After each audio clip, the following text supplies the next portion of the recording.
As we said, both teams with their first appearance here at the world stage, finding a bit of comfort in that play-in group stage. But now to the play-in knock-ins, the pressure begins to set in. Who will be able to shake it off more? We are into picks and bans for game number 4. GRX sitting at match point here. And so far, Kaisa certainly has been very powerful in this series. The guys on the desk were talking about it, Sean as well, of course. And, you know, 3 wins in 3 games for Kaisa. Yep. But it's not an unbeatable champion. There are ways to play around it. We have seen GRX heavily targeting the Varus, though, from Zeitnot, and we'll see if that actually slips through picks and bans this time around, because that certainly, I think, is a strong answer to the Kaisa if they do elect to leave it up. Aatrox is already off the list from the hands of Bahçeşehir SuperMassive, and 9 seconds left for this Phase 1 ban. It is going to be that Kaisa finally banned out within this series. I think we see a first pick Varus then. I wouldn't be surprised to see that going through. It's going to be Rakan, though. Very interesting. So no Flower wants that Rakan. I mean, his Rakan is incredible, so I can't really blame him. But Varus has been very, very good for Zeitnot. I agree with you. You know, it did get banned out the first couple of games. I think it has a strong laning phase, which could give him a little bit more power down on the bottom side. Yep. They may be happy to play either the Varus or the Xayah. So if Xayah gets taken away here, I think you still can go for Rakan Varus bottom lane if they are looking towards that. I still want to see them stay the course, though, as far as having, you know, tanks on the top side. That has looked much better for Fabulous. Yes. He has not been really a point of power, but he is also not the reason they are losing the games, and that is certainly what he was against G2, as Wunder was dominating him in carry versus carries. So the drafts have certainly improved. We'll see if they do go the way of having GBM playing a more supportive style on the Galio or Zillion, as they were talking about earlier. Galio has been getting a lot of bans in the second phase, but there is the potential to try to grab it up early if they feel that is very important, and it does pair well alongside that Rakan. But we also saw Orianna in game 1 used very well alongside the Rakan here too. Bahçeşehir SuperMassive selecting blue for this one, and it might be the Lucian lock-in with 13 seconds left. It is for Zeitnot. They say match it up. This might be the jungler for the side of GRX unless they decide to swap these Phase 1 picks against each other. But I was definitely looking for possibly that Galio as well. It's been very big, but GBM's been on the kind of assassin kill train so far this series. Yeah, he definitely has, but he's rode the line a little bit, with the Glacial Augment Ahri trying to play a little bit more of kind of a utility-based style. That is true. They are going to grab up the Ornn, it looks like, here for PK. We are expecting the Lucian to go bot lane for Zeitnot once again, but GBM certainly could flex that over to mid if he feels that the opportunity is right. Lucian still does have potential to go there in the mid lane, but this very likely means Varus could get banned out, or sorry, will not get banned out rather, as they are going to be assuming it's going to the bottom lane. Galio taken away from GBM, as it has been really kind of every second phase in the pick ban, and we'll see if they want to target more of those utility-based champions if they kind of think those could be an issue. Something like Zillion would make sense. Something like the Orianna certainly would make sense as a fairly safe blind pick that pairs well with what they have, speeding up the Olaf, pairing up with Rakan for that other shield in there. Yep, I love it. As well as the jungler going to the wayside for GRX here. They did that last time, and they feel like they can kind of just go for a Zac or if something alike.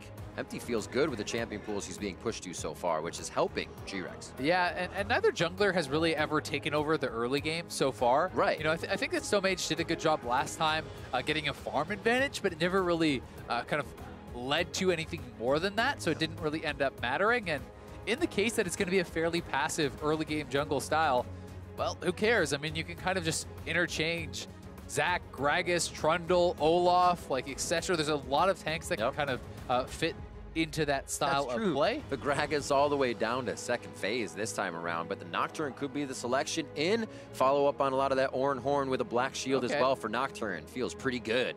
Definitely does. Very different style coming out here from Stitch compared to the previous games, where he has been much more about that kind of supportive style jungler rather for Empty. Had been playing mostly tank throughout. He did have the one Nocturne play in play-in, so certainly can flip that switch and go aggressive. It is going to be that Orianna. As I mentioned, it was played in game 1 with Rakan. Works well for the speed up there onto Olaf. For that guy charging in with the Predator boots popped. See what the top lane is going to be. Sion is available, so they could go for something along those lines. Cho'Gath is also up. The Sion, I think, makes a lot of sense, though. For Fabulous, he loves the Sion. Controls that lane, but also could be a big menace in the team fights. The team's discussing it before they lock it in, and now you see the full lineup for Bahçeşehir SuperMassive. Ooh. What will the final lock-in be on the side of GRX? As we see some quick hovers, but no selection. They're teasing us. Rise would make quite a bit of sense. A lot of people do like this into Orianna. It does give you some side lane pressure. There's not really any good split pusher on the side of Supermassive, no one that really wants to answer those waves solo. And if you lock in the Rise, you send him to the side lane, you pair that up with a Nocturne who can back you up and look for those 2v1 kills. That's something that Supermassive is going to have to be kind of worried about later.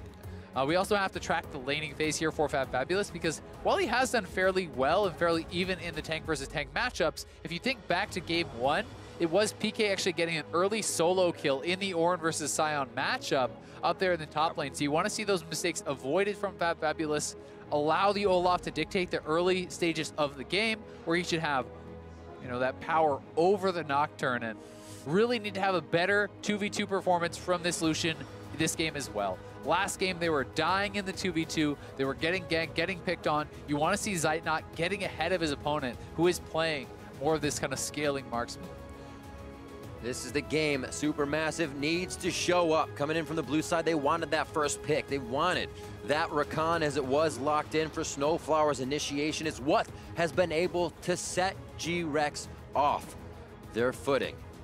Will it be able to happen this game? Are we going to a game 5, or will GRX find themselves going to the main stage with their first Worlds appearance ever and a final game win right here in game 4? Supermassive really has their work cut out for them to keep this series alive as we head on to the Rifts.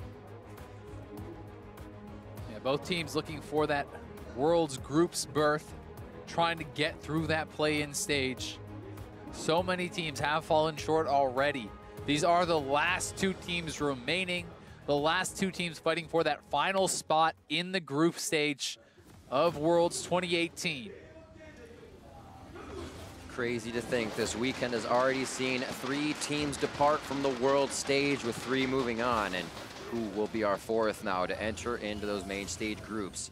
GRX or Supermassive? We'll find out here if it's in this game GRX, or as I said, Supermassive can punch back to keep it going. To mid lane, Candy on Rise, GBM on the Orianna, Fabulous on that Sion top once again versus PK's Ornn. Stomage and Empty, respectively, on Olaf and Nocturne here. We'll have to see if they can get in each other's face to start things off. Yeah, you can already see a little bit of a change here from Zeitnot. Not sure if it is because of the issues that they had in the 2v2 last game, but he swapped from TP to heal.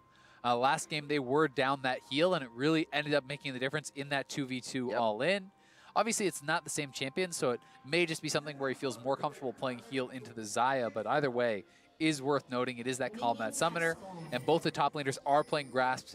No spellbook there for PK. And not as easy for Xayah, but you can still get that effective push lane, feathers to the back, pull him back, get those caster minions cleared with Tormented Soil as well. And we should see Snowflower and Zeitnot pushed into the turret just early because of that pressure. Yeah, it's definitely the case, and that's something that you have to be kind of careful about on the side of Supermassive, as W first from Lucian is not something you see every day. Maybe just really wanted to scout out that brush, but it is interesting, because then you think, do you want your Piercing Light to farm, or do you want your Relentless Pursuit to get out of the way of a Dark Binding? I mean, you're not fighting now. No, you are not at all. At the very least, you're not fighting till level 3, so not really a fan of the choice. I mean, maybe felt like he needed it because they didn't have vision on the bottom side, so needed to try to scout out to make sure they weren't getting cheesed or anything like that, which I could respect, saying, okay, if that happens, we just lose the series and we're out of Worlds. True. So you take a little bit of a hit there, but oftentimes you're not seeing W until level 4, right? People go Q or E first, and then 2 points in Q, and then W at level 4. So they are going to be pushed pretty far back in that regard. There's level 2. They have quite a few minions to clear before that comes up for them, and it will be under the turret. So some will be missed, but experience gained, so no worries on the levels, as mirrored side scuttle grab from the junglers as they're just off the edge.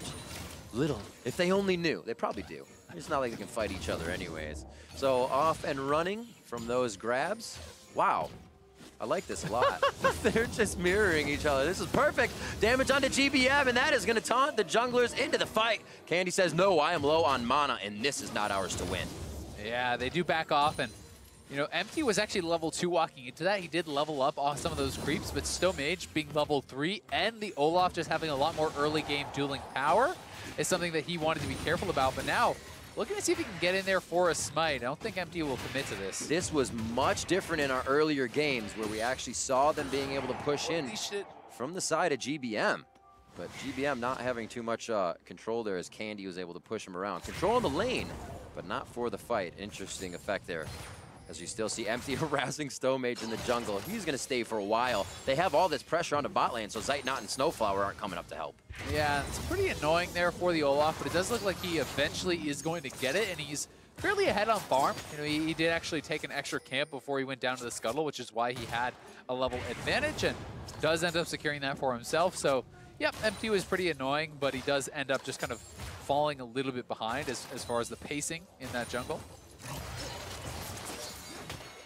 That Ardent Blaze damage really deterring Stitch. Not so much. Stitch is just taking it all. Happy to be up front. 27 to 25, so not too much CS miss. Great job by Snowflower to prep first caster minions early in the game without enough AD.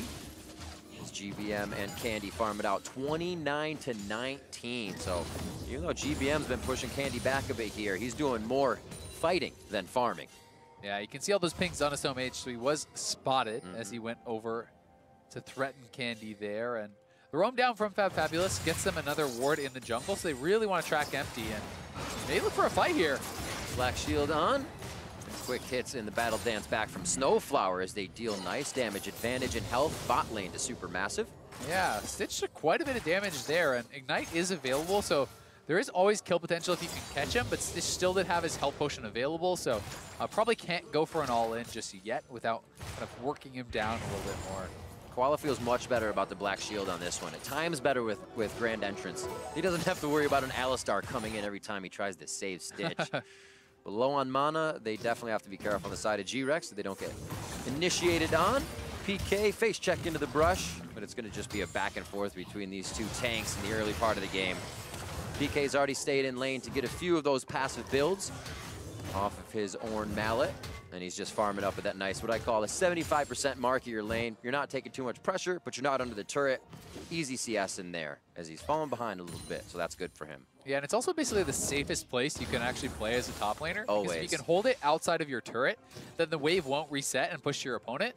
So you really do like to hold it there if you don't have your jungler play on your side of the map. And for a lot of the earlier stages, Empty was on the bottom side, so that's a smart play from the Ornn of PK. And he just really wants to kind of make it through this early game. It's going to be about the engages for him. It's not going to be about this laning phase. Candy waits in mid, thinking they might actually see jungle head back towards the bottom side. But they should have Raptors figured out on timing. So nothing coming from Candy there. He did ping in. Looks like they're just trying to set up maybe something for down the road. If they can find Stomage back on his bottom side of the jungle.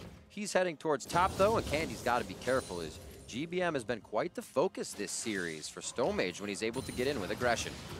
Predator on and Predator out. Yeah, that one was a bit ambitious. I don't think anything much was going to really happen there. It's worth a try, I guess, but they're actually going to try to go for the fight here. Realm Warp will put him in front of GBM, but that could be a Shockwave ultimate to keep Candy in place. Damage down to Stomage. Dragon's going to come up as he is angry about the fight in his den. And here's the Ornn Horn. Blast code over. Oh, what a shot by PK! Eagle Eye Ornn Horn coming through. And Zeitnot tries to deter Koala and Stitch from any more fight. PK bowls the strike, getting first blood there on the Stomage. That was a nice teleport. You see that coming in, and you're kind of thinking, well, is he really going to be able to do much? And that was a thing of beauty. Wow. PK been pushed back to his turret all game, says, oh, look, I could get something off of this. And he very much does. He'll be happy to walk back to lane on this. Turret's already pushed up, so the wave's going to come back to him in the end. That is such a great play for the side of GRX. Yeah, that was honestly fantastic for them. And again, and GRX able to get things going in that early game, despite the fact that Stomage should have the priority in these kind of early levels against Nocturne. Ryze made the faster roam, and the TP came down from his top laner, so Stomage has no opportunity to really turn and fight. Oops. Nobody saw that minion miss. 66 to 49, so GBM can't afford to do that too much. He definitely needs to start picking up the gold so he can hit those item clips along with the rest of the team. We did see him kind of have an even lane and come up big with 2 kills in a fight. And that kind of seems to be the way that SuperMassive has been hitting par in the early game. Good in lanes, don't lose to PK and Candy, which is kind of the expectation of coming into this series. And then a wham, bam, thank you, man, when it gets the time to fight. Zeitnot, GBM come up big. We'll see this river fight one more time for your Acer Predator replay. Yeah, here is the play again. Stomage flashing over the wall, sees the blast cone, does get tagged with the initial hit, and PK just knows he's going right into the pit. Bowls a strike, gets the first blood, they're loving it. Awesome to see Toys there as well.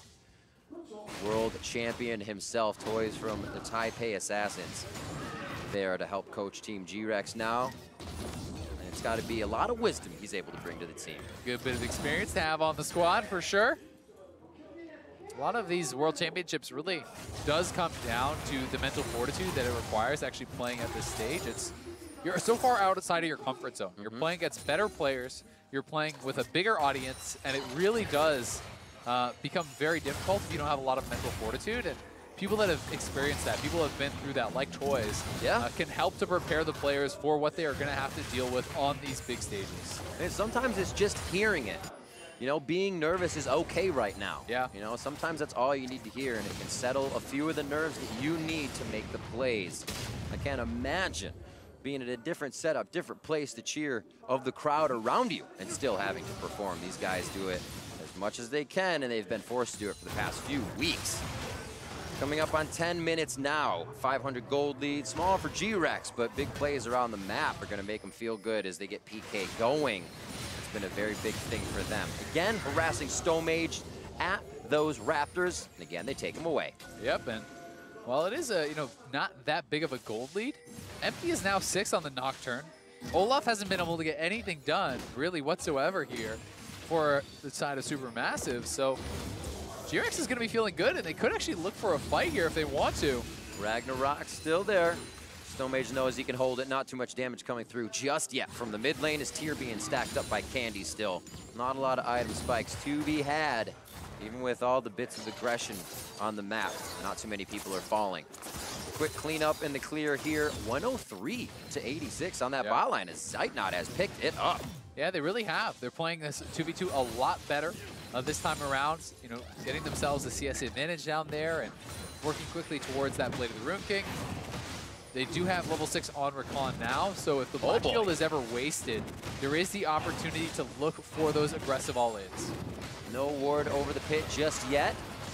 It looks like that will easily go down. A little bit of movement speed for the side of GRX, and this team, they would love to have that Realm Warps to follow with the Nocturne ultimate, bringing a lot of people to the fight. They can get everywhere and have a very omnipresent global team that can be around the map. And it's so fun to see really good players using the Realm Warp, because there's so many different creative ways you can use it. Obviously, you know, to use the escapes and for the Ryze to chase someone down, but you can also do things like sending the Nocturne and the Ornn into the back line, using that as another way to engage, and all of a sudden the Ornn is coming in from behind you while the rest of the team is charging in front, and it can be very, very disruptive. Just one of those things that it's like, it's really high risk, high reward, right? Just thinking how silly it would be to have a Nocturne ult, and then you see him come in through Realm Warp. And then he just does the 1-foot ult where he just kind of dives forward. I'm here. Here I am. It's those things that you just don't think about, so it works. Yeah. They'll never expect it. 12 minutes coming up on the clock. And we have yet to see that Nocturne Paranoia actually cry out across the rift and put SuperMassive into fear. Bot lane's pushed up pretty good as Empty's actually coming back out of base, so we may get a little bit more of that fight. Cinderhulk fighter fixed up for Stomaged, as he's now got his warrior enchant fixed up for Empty's Nocturne. Well, this could be a 4-man bottom side play. They're actually going for 5-man bot, but Nocturne and Rise are already here. The reel between the turret teleports coming in from Fabulous. He starts on the enemy side of the map, and it looks like they're gonna have to maybe back out of this one. Fabulous throws down the ultimate as he starts getting out of this. They want to turn away, but it doesn't look like GRX can actually lock down any of the kills anyways. Mistake fixed for now, but SuperMassive losing a lot of pressure to PK on the top side, who has the chance to push or teleport. Yeah, GRX was just totally ready for that, and the Nocturne ultimate being dropped dissuades a lot of it. Culling is getting low. Culling coming out. That could be another reason for GRX to fight. Stitch uses the heal. Zeitnot now forward a little bit, also uses his heal to get away, and here comes the Oran Horn through one member. They get Zeitnot even on the flash. Dustbringer doesn't make it, but Candy does. And he picks up his first kill of the game. GRX now 3-0. Yeah, they get 2 kills off that. The delayed TP coming through from PK. SuperMassive forcing that play way too hard. Stayed around after the initial play failed and trying to get more, trying to make something out of nothing, but not being able to make it work. Fast activation here after GRX saw that, hey, this is taking SuperMassive a little bit longer than they would like. And that's what we were talking about. It's the small errors that GRX is finding, be that all bigger than a small one, teleporting that far behind this early. But GRX can act on it. Like you said, they were completely ready and to turn the tables immediately. Yeah, and I mean, they stay around for a really long time. This binding there over on a Snowflower, he just gets CC chained down, taken out, and then the TP has come in from PK. Your support's already gone. That was a perfectly placed Oran ultimate because it covered. If he walks back into the team, he's gone. If he flashes forward, he can't create enough distance to get over it. So PK on these teleports has been 2 for 2 on the ultimates and really having an impact. Knows how to use his forehead. Knocking those through. Big noggin PK on this Ornn. Accurate noggin. Accurate noggin indeed. Ooh, they try to throw down Paranoia, and it will be successful in taking down Zeitnot. They won't be able to get Snowflower, though. Stonemage coming around from the side, almost grabbed Koala in a solo warding situation. But here comes GBM, slowly up the river. This could file into something that SuperMassive wants to continue, as they don't have Candy rotating just yet. Got to remember the Realm Warp, this global team, semi-global, that GRX has. It really is feeling like SuperMassive is just trying way too hard to force something. It's almost like they think they are just losing the game much more heavily than they are. Yeah. They really were not very behind before that bottom lane play. And then again, here on the top side, Zeitnot is like dashing towards the turret, under the turret, trying to 2v2 them without knowledge of where the Nocturne is. But he had heal up, so... He did have heal up. Yeah, they're going so hard for these plays. You're right. It just feels like that feels a bit desperate. You know, it feels like they are thinking to themselves, we need to make something happen now. And I don't believe that is really the case. The game is certainly far from over. Orianna has incredibly good scaling. You have double tanks on the top side. You have an explosive engage from your Rakan. Yes, Xayah probably is going to outscale the Lucian, but I don't know. I feel like you could just play a calm game still from here on out and have a good shot to win. Absolutely. Don't have to worry about PK too much in the bot side. He's kind of facilitating everything for himself. Kills. A solo kill on Fabulous in that first game. And now back onto the Ornn again. Feels like he can just run the map when he has this champion. And we're seeing it here in game 4 on that Ornn for PK. Koala a little too close for comfort. The culling almost killing him, but it's going to be the ignite from Snowflower to come through his Stitch, trying to be that body blocker. Rift Herald picked up by SuperMassive. And they're going to have a little bit control on the map after feeling like they've been behind. Yeah, it's nicely done for them. They get the Rift Herald, they get a kill. Really, they're not very behind. They're down 2K, which you know is a significant lead. But if you can pick up a turret with the Rift Herald, you cut that in half. You certainly still are going to have your opportunities. And this is just feeling like the pressure getting to them. Ever since that game 2, they have felt a little bit more fast and loose. They have felt like they are trying to force things where the plays aren't necessarily presenting themselves. And want to see them play a little bit more patient, a little bit more reserved. Wait until those opportunities come to you. Wait until you have vision on the rest of the members, till you know that the play is going to work. Decent warding by SuperMassive has found its way into the top side of GRX's jungle. GRX has only been able to place one forward ward. A lot of what Snowflower wants to do on this Rakan relies is based on those wards, having vision of one or two members. Koala almost, or I should say, did go down as a result of that just last time. And that's the first kill that SuperMassive was able to get, that one onto Snowflower. Still looking for a few more as they have swapped lanes now and put the marksman top. Now looking to continue this 2v2 up here. They're still pretty far ahead, you know, as far as the farm goes at least for this Lucian. Both on one item. Empty does have his ultimate back up here, as the observers are showing us, trying to clear out these pockets of vision so he knows where he can ultimate from. SuperMassive should be aware that he's up here, though, and really kind of play with that respect to Nocturne. You can't afford to take these fights. As you said, it's not just the Realm Warp, it's also the Nocturne ults coming in. It's PK and his teleports, which have been so impactful. It's scary. Nocturne ultimate already onto GBM in the mid lane.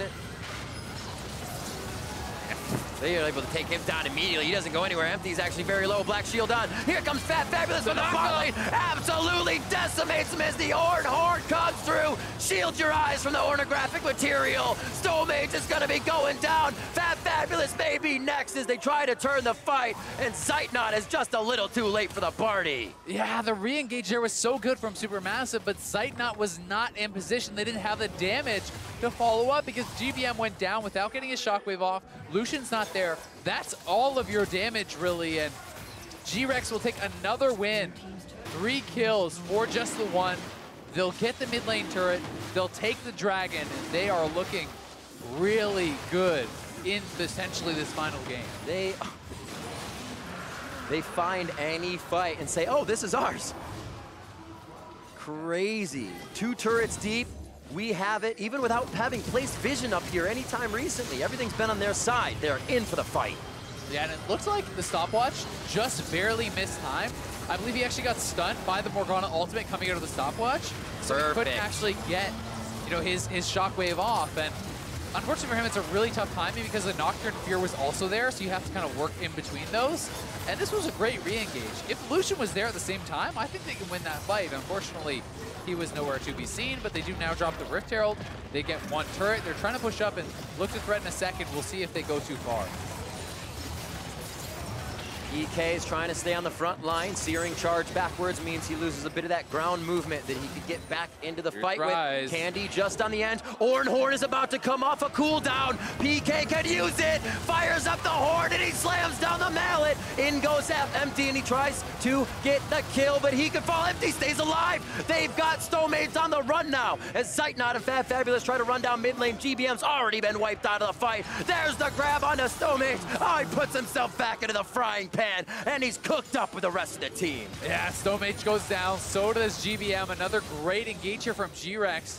They're pinging over towards Baron. Not sure if they're gonna want to start it up. It is very early in the game to do so, but if you get the Baron now, the game could very well just be yours, and they're gonna make the call to go for it. Stowmage still down. Empty is running out on the map. Doesn't have Smite just yet, but it's looking like SuperMassive may be too late to challenge. Fat Fabulous is gonna try his hardest to get in here. Dark Binding is nice, but Snowflower still wants to crowd control the team. He has his quickness. He can get in and charm them up and at least deter the fight. Zeitnot trying to put damage onto PK. Gets hit by the Dark Binding. Koala is hitting true, but he's out of mana now. He can't offer too much. In there. Well, 1,700 on the Baron. Fat Fabulous is low. That's going to be a smite for Empty, and they do grab Baron. The rise ult! Koala's left out to dry, but that's all right for GRX. So well done there by GRX, buying so much time, escaping with that Realm Warp. I mean, that was like a 20-minute, 30-second Baron start. They do it in the face of SuperMassive, and it took a while. SuperMassive a little too hesitant to actually commit to the fight. I don't know if you can actually afford to give up that much this early. Zeitnot was very nervous to enter the fight. Clearly didn't want to actually get CC'd up and knocked down, but there are a lot of low health bar here, and maybe he could have actually committed forward. And here's the engage one more time. The root, Nocturne goes in onto Lucian. Zeitnot barely able to get away as Empty does get taken out here. I do believe, no, I think he did escape just barely. Yep. And Stowmage did get chased down. And this is what prompted the start of the Baron. Not sure if we're actually gonna get to see that as just accepts his death as he's bound up, would have gone down. And here is Baron one more time. So this is kind of the point I'm talking about. With Binding on cooldown, I feel like Zeitnot just needs to go for something. You need to try to get in and actually commit to the play. see if you can make something happen, but they wait a long time. That actually went to 40 health after the smite. That could have been a fabulous auto attack steal. Oh, would it have been fabulous too, Azale? Oh, it would have been. I really can't help but wish Zeitnot got in there a little bit more aggressively to try to force that, but it was very well done by GRX. They make the risky call, they get out. And that catapults them. Yeah, I mean, they're 6K ahead with the potential to pick up a few thousand more gold very easily with this Baron power play. Deep breaths from SuperMassive as they try to look for a window, a possible opening to split the composition of GRX and find themselves on the other side of the rift. Right now, it's been a very one-sided game, with only 2 turrets in favor of SuperMassive, as GRX has now taken out the outer ring, looking at only second tiers. And we're 23 minutes into the game with Baron. 1 minute and 25 seconds left in a power play for GRX. Look at him sitting in the jungle waiting to get these picks. Exactly. Empty is kind of sitting in the spot where he can respond with an ultimate both to mid lane and top lane. And this is the setup I talked about a lot earlier, where Ryze goes to a side lane, he pushes out. There's no one that can really 1v1 match the Ryze.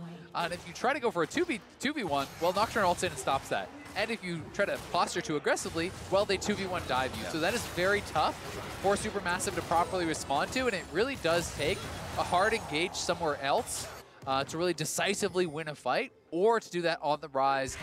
And either way, it's probably going to take Snowflower finding a perfect engage for them to get a kill and then respond to the other side of the map. Very quick around the horn, only leaving mid, second tier up.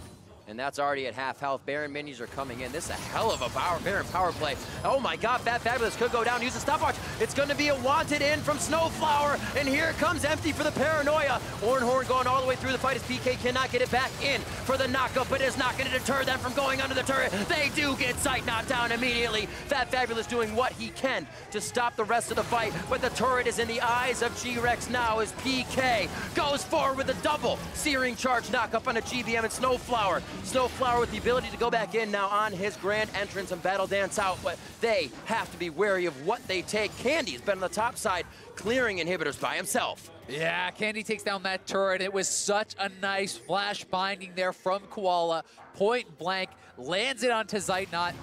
And when Zeitnot goes down, no hope of SuperMassive holding that tower any longer. They're losing so much gold on this Baron power play.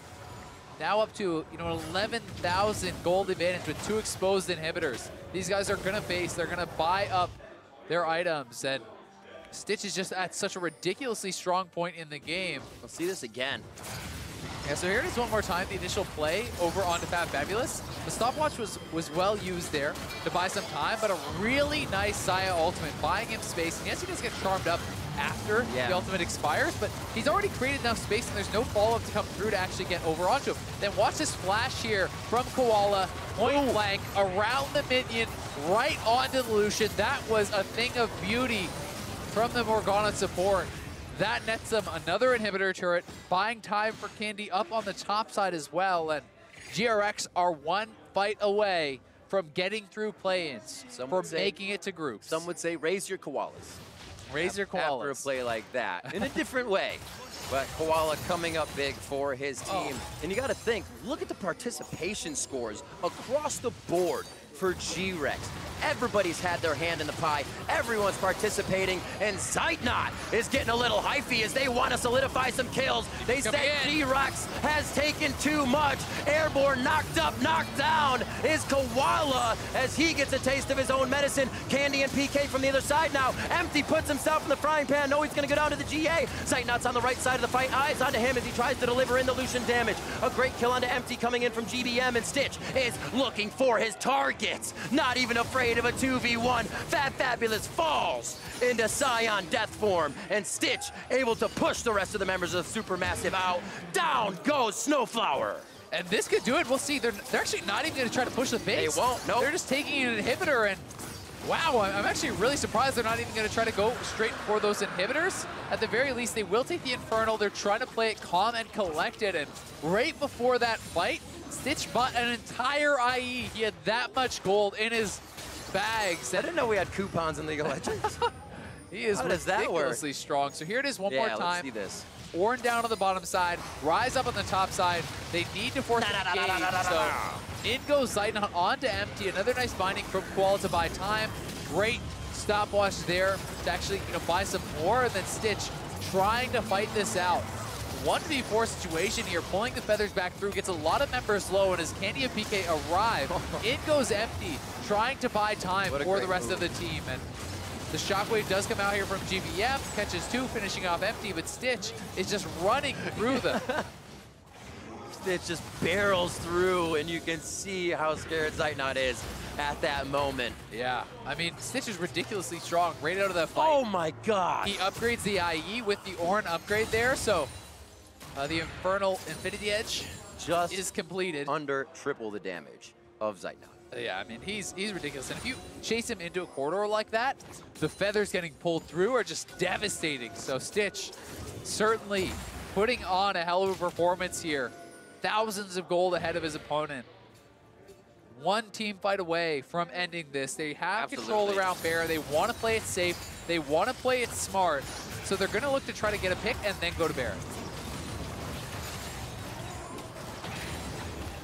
Look at Snowflower on the side. You can see he was hoping that where my eyes are. Would kind of push up, and he could try to find that engage. Because really, to win a fight from 12,000 gold down, it needs to be an incredible engage. Do you feel like this is necessary, Azael? I don't know. They feel like they can turn, I think, for the fight. And I think they're not going to commit fully to the Baron. PK's tanking it up, so they're trying to bring SuperMassive over to them, and they may just run up to the top lane and push that down. Who's going to make it to base first? Who's faster? SuperMassive might want to get on the defensive side of this play. GRX is able to route them now down the left side. Base gate's going to be opened up by Fabulous, so they have a bit more of an entrance in. Zeitnot's already there to defend.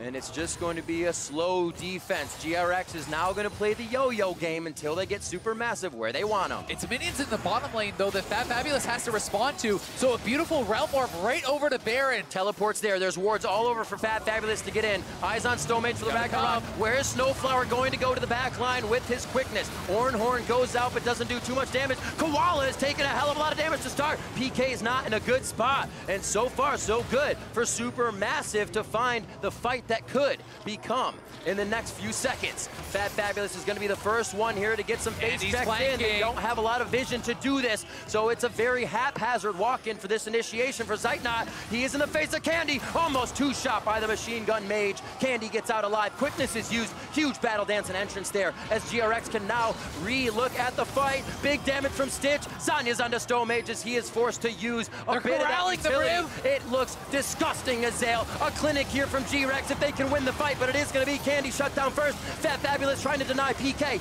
trying to deny Stitch. Koala 200 HP from going down, and it looks like SuperMassive has turned the tide of the fight. PK is going to go down, and GRX is looking sore on this one. SuperMassive against the odds and kite out the fight. Such good positioning, such strong presence of mind there to play that calm through those tense moments, and they get 2 kills. They're the ones going for the Baron here. Empty is alive with Flash. He could look to steal it. Stitch is here as well, and he is ridiculously strong. An amazing series of absorbing whatever GRX could throw at them. And now, 30 minutes in, SuperMassive start the Baron for themselves with GRX and 3 members on the side. Featherstorm dodging out on the dissonance move coming in from GBM, denies quite a bit of the damage, and Empty will follow the team back to their base. The minions are going to get the inhibitor in the bottom lane. Huge wave up in the top lane here as well. GRX do stave them off, but oh my god, this game is close. You would not believe that that was from a 12,000 gold deficit. Absolutely. It's not even that GRX is giving the respect. It's that GRX taunted Baron and then actually didn't know how to deal with SuperMassive. And SuperMassive is just taking the respect. They're saying you must respect our team fighting ability. You must respect our chance in this game. They are finding windows where they can look for picks. Snowflower going over onto Candy, pushing him out of the fight. The whole team grouping back up, but it's GRX once again on the Baron, and this is dying so fast. SuperMassive, if Snowflower is there, it's a possibility. The quickness charms everyone up. Right now, it is literally the best tool they have to stop all damage towards Baron, to get SuperMassive into the fight. And if Snowflower can get in, there's a very good chance each time. But it's so hard now for SuperMassive. No teleport available. The bot lane is going to be pushing in with super minions. Good calling out of the Koala, though. Down to half HP. Does get him low, so SuperMassive have to make a play now. You either go bottom, answer that wave, GRX will start Baron, or you try to force Baron on 5v5 immediately, and that's so hard to do from this monumental gold deficit. So they're gonna send people down to bottom lane to try to push that out. And that means GRX will go right back to Baron. It's getting close to the impossible Elder Drake as well. If that's a fourth Infernal in favor of GRX, that's a forced fight for SuperMassive as it comes up. Yeah, definitely could be, but at this point, when you're that far down, maybe you just give it. You're living on a hope and a prayer at this point anyway. You need to have a fight that you have vision around, that you know what is coming, and they at least know that GRX has not started the Baron yet. You can see Rise is getting sent down to the bottom side of the map. He may be tasked with pushing this wave in and actually pressuring some of those turrets, some of that base down to the bottom side, because he has his teleport available and Fabulous does not. The ward wars are in. And the way a ward war usually works is you place yours, muddle about, and lose that area. There's a lot more wards in the inventory of GRX, so that they go up for a long time fight right now, that vision can be won by GRX. The small things definitely coming into play this late in the game, as I'm looking at summoner spells up as well. A few flashes and heals on each side about to come up, and probably before that next fight.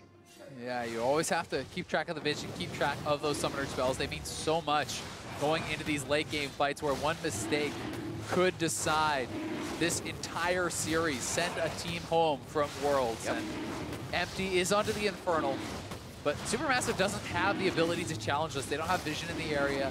They don't have, you know, the knowledge of where everyone is. And if you step forward and have one bad fight, the game ends just like that. So they need to pick their moment, and they're gonna try to look for a fight where they at least have vision, where they at least know what's going on. But it's GRX onto the Baron once. Whoa, they started with 3. They actually have Candy on the bot side to teleport in on this one, and he can't get Fabulous can't get there. Teleports down for him. Ornhorn comes out. They got 2 into the choke point on the bot side of jungle. But here comes the rest of SuperMassive on the backside. A nice hit up by PK in the searing charge. And a very much resurrecting Zeitnot, trying to stay alive as he gets himself back up. Relentless pursuit to safety as PK will now take down Snowflower, and this could be it, Azale. A fight on 2 fronts. They're TPing in the base. Could not handle. That's going to be Stomage going down. GRX looking great inside the base of SuperMassive.